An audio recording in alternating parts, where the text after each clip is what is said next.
Right. So there are different levels of trust. Not level one, level two, but different, or should I say, different categories of trust. So the person who I would trust to give me financial advice is probably not the person I would trust to give me relationship advice. Maybe that person's horrible at relationship, but a brilliant financial expert. You know, so different levels of trust. And people don't look on these things. They just talk and they don't think. Most people aren't thinkers. Most people are talkers. Most people aren't thinkers. They don't reason. They don't see the big picture and realize that the world is not as black and white as it is. There are some things that are black and white, right? There are some things that are black and white. There's some things there's a gray area. So, like for instance, um, killing is wrong. It's black or white. You kill, that's bad. You help the old lady across the road, that's good, right? It's black. Those things are black and white. Certain moral issues, right? However, there's some things that there's a gray area. Of course, we know like lying is wrong, but sometimes some people omit certain details. Perhaps there's a gunman to kill your family, and he says, "Is there anybody else in the house?" And you say no, and you let him rob you. You make him take your TV out and go, and you know your family is hiding in a closet in the other room, and you give him all the valuables. Otherwise, and perhaps he kills you, but he doesn't kill your family. You know, you tell him a lie, which is a lie, but it saved their lives. That's a gray area, right? A lot of people don't look on these things that way. They're just looking at things like black and white. That's why politics is so messy, because people think this party is good, that party is bad, or everybody in this party tells the truth, or they're honorable, or respectful, or truthful, and every no, it's a mixture. There's good and bad on both sides, right? So back to the issue. So um, until we understand these moral issues, you will find that person are always going to judge others in an unfair way. And I personally, because I know I'm flawed, uh, when I see somebody doing something, or being caught in an act, or being found out for something they did, like as I said, sexual sin is normally, seen as frowned upon worse than others. Um, I tend to cooperate with whatever is suggested. So let's say, for instance, a leader, and here's the thing: there are some things you need to know, and this is why I'm saying it's not black and white. There's some things you need to know when to oppose and when not to oppose. So I'll see certain things and I'll oppose and say, why aren't we fixing this problem? Why are we, um, let's say the light bill is not being paid on time. Let's say it's my workplace, not church. And I say, well, shouldn't we set a procedure in place? Blah, blah, blah, blah, blah. And I'll say this to all persons in authority. However, in reading situations, I should have, I have, try, or at least try to have the wisdom to say, if a pastor or a leader, which is who is somebody normally older than I am, having gone through certain experiences, led certain people for a certain amount of years, suggests based on his experience. It might not even be a pastor, could be just be a deacon. Suggests 6 months of discipline. A lot of times, or should I say all the time? Well, they have all they have always given very fair time periods. Um, if they suggest 6 months, I'm going to agree. I'm not going to say, oh, this person needs to go a year. He needs to understand the weight of his actions. No. Maybe if he says 3 months, I'll be like, are you sure? Especially if it's a female where their children are more public, you need to. So if it's 3 months, I might say, probably not 6 months, because people judge you, and many times 3 months might not be enough time for persons to see that this person is serving discipline, right? You need to make it, because the thing is, being, the Bible says, shun the very appearance of evil. Sometimes, even when you're not doing evil, sometimes you have to let it seem like you're doing good. You're doing good, but the thing is, the thing with people are idiots, I can tell you that. And they never see the things that they should. If somebody's breaking in somewhere, they'll see that. But if that person were feeding some poor hungry person, they'll never see. So sometimes you have to, in doing good, you have to be perceived as doing good. I think perhaps that's why companies, although I will say, when companies do good, it's normally the primary objective is for public relations, but a major reason is oftentimes, and when I say oftentimes, they call the media and take pictures, is when they do these things in secret, nobody knows. The people who are the recipients of goodwill from some corporate body, they don't tell people. They're not going to go and say, "Oh, I thank this bank or this club for helping me." They're not going to do it. I mean, the story of the 10 lepers is a classic example. Only one went back and thanked Jesus, and this is Jesus. This is, leprosy was like a myth, and still is. I mean, you don't have it a lot now, but it still is a horrible disease. You lose a feeling in your body. You know, it is, and it's contagious, which is why it was so shunned, because people get infected by contact, right? And this was Jesus saving their lives, and only one came back. So imagine civic body doing some good things for you. You're not going to tell people, which is why many times these people go and they take pictures and publicize it, because if you're not perceived to be doing good, people will not say you are, which is why sometimes I say, yeah, 6 months is good. Many times 3 months. If somebody is working in a church, and when I say working, they're doing duties in a church. 3 months many times is like a nightmare for them, because they're active. But many times if they say 6 months, that's good, because you have to be seen as having strict rules in your organization. So when others see, they don't say, "Oh, these guys are playing around." It's just like if you run a company and somebody stole, and they decided not to fire that person, and they stole money, and they work in accounts. Now, depending on my interaction, I'll think, all right, I'm going to fire this person, or I may say, all right, I'm going to put you on a probationary period, and I'll see how you perform, and then I'll know. And that person, based on their performance, they can know if they should go and find another job, or if their job is secure based on how they perform.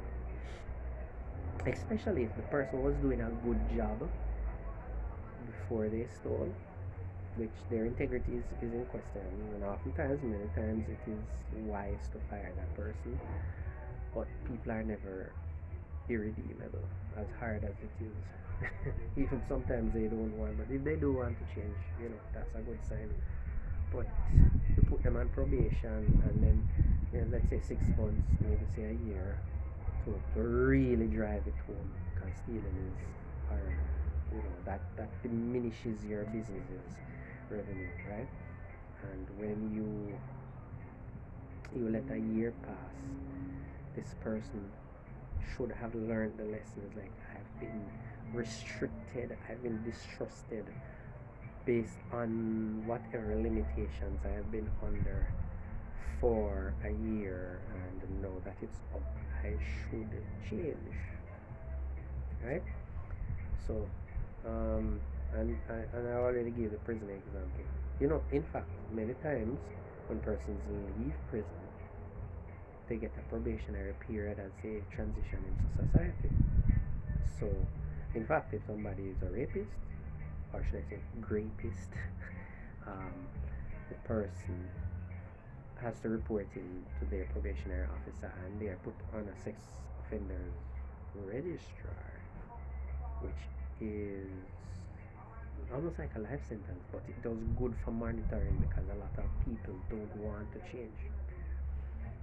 But it should it should, that's the key word, it should force people to change, because having this stigma attached to you, you're not branded for life. But if you change how you operate and you stop doing whatever you were doing, then that gives you, you know, a leg up. You could say, well, you haven't offended in 10 years or whatever. You're not a repeat offender. But if you keep doing it, then naturally, yeah, you should. I mean, you deserve what's coming to you or what you're getting. But the thing is, a lot of times persons do wrong, and there is room for redemption, but persons just judge a lot. And the funny thing is, there are people who do, let's say they're a scammer and that's stealing, and they will judge someone who grapes, but they are criminal too. You see the hypocrisy. That's why I'm saying that the churches aren't full of hypocrites. Hypocrites are everywhere. It's just that the sponge of hypocrites just happen to be inside the church. So that's the thing. A lot of persons just, they don't get it, and I'm sure for many people hearing this, it went right over their heads. But it's always good to look on all sides and really know what's going on, and just stop being a hypocrite, and stop judging people, and just try and fix you. Like me, like even today, I heard something, and I thought about I was leading a group of persons, and I was doing a series of workshops, and they weren't attending the workshops, and I thought to myself, what did I do wrong? They were wrong to not attend. I did my preparation, did everything. I made it known, leading up to the date. I was messaging them, because they're all in one group. Turned up, messaging them, and they didn't turn up, and it happened a number of times. And I did different things to get a more positive outcome each time, and over a few years, it's not improved. And I thought to myself, what have I done wrong? Now, at face value, I'm thinking I did nothing wrong. I did all I could, but I'm thinking, was maybe there some sort of strategy I could have employed? The last time I tried a different setting, like there's a meeting that a number of these persons will attend, and I thought, all right, let me use the the work the workshop as whoever held the meetings, and I thought, let me use the workshop as the main activity of this meeting, and they didn't turn up. So I've tried different tactics, but I'm here thinking, what could I have possibly done? And maybe there's nothing, but I'm doing self introspection because I want to be better. I am learning, and what I've learned and using in life, but most people don't do that. So I guess this video is more about self introspection than judging people. Because really, when somebody does something wrong, how long do you judge them? Do you judge them for life? It's interesting because there are things I used to do as a child that people still bring up. As a child, I remember